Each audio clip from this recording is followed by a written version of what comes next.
Okay, our next guest, Karen, says her 16-year-old daughter, Christy, has enough hair on her head for 4 people. She gets called names like Puffball, Bushhead Moreno, and those are just the names that Karen calls her. Let's meet Christy!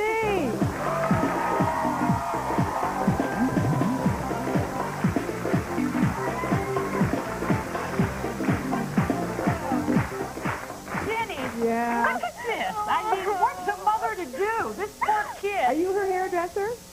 You try and help her out? I've tried. I've taken her to beauticians. They've even volunteered to not me have to pay anything. You get your hair done for free? It's free, yeah. And then it still comes out like this. Take a look at some pictures here.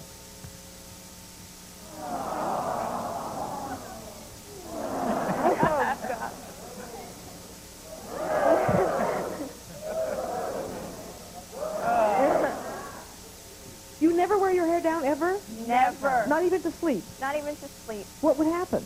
It would get like this. All I did this morning was wake up.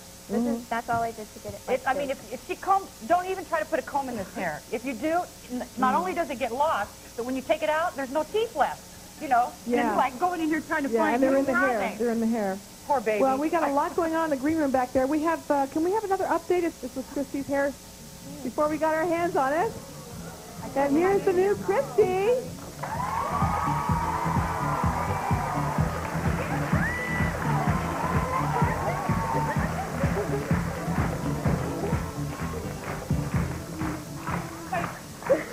Karen, you okay? Oh, She is. You can see her face. How do you like your hair? I've got to know how this is done. Oh, my God. How do you feel? It's wonderful. I love it. It's great. They must have read my mind. That's exactly how I want my hair. We'll find out what it took in a second. And next up is the